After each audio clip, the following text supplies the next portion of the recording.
هنتكلم النهارده عن الولادة في البرازيل. الولادة في البرازيل لا تكلف شيء.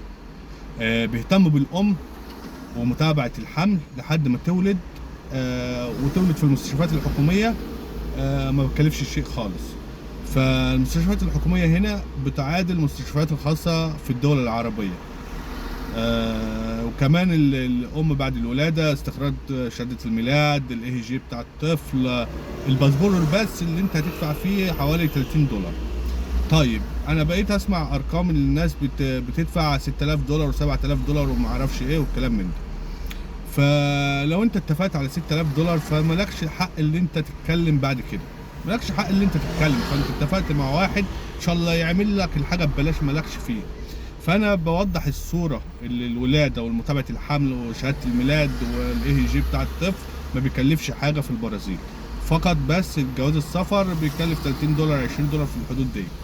طيب واحد زي حالاتي مثلا هتقول له يا عمرو هتستقبلني في مطار جواروليس، اقول لك والله انا يوميتي كذا 5 ريال او $5 ايا كان يعني العمله.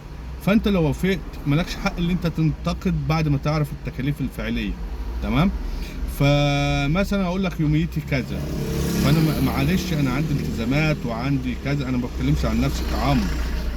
تمام. قليل خالص لما اتعامل مع عرف في فلوس او في اتفاقات. تمام. انا بتكلم بشكل عام يعني. فمثلا يوميتي مثلا 5 ريال $5. فانا بقول لك والله انا هقف معاك 1 2 3 4 هاخد مثلا 5 ريال في اليوم، خلاص ده حقي ما تتكلمش فيه تاني.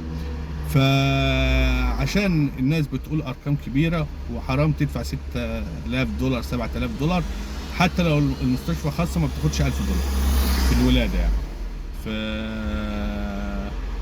في موجي مستشفى عربيه ما بتاخدش يعني، حتى لو في العربة انا سمعت ان هم ما بيدفعوش حاجه اصلا، او بيدفعوا نص التكلفه في المستشفى الخاصه بتاعت موجي.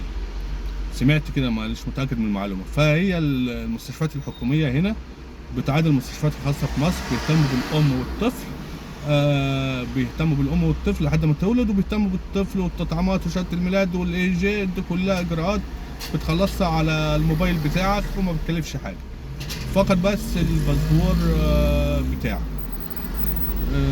ده اللي انا اقدر اقوله لك. فانت لو كل شخص عنده التزامات وعنده يعني يوميه في اليوم، يعني لازم يدخل فلوس في اليوم. فده لما يتفق معاك يقول لك 5 ريال يوميته، هيقعد معاك مثلا 10 ايام في كذا، هعمل كذا في كذا، فاتفق. وهو مش هياخد الا حقه، الناس المحترمه يعني. تمام. فالناس اللي بتدفع $6000 و7000 عشان ولاده في البرازيل كتير كتير بزيادة عن اللزوم يعني. وكل سنة وانتم طيبين. سلام.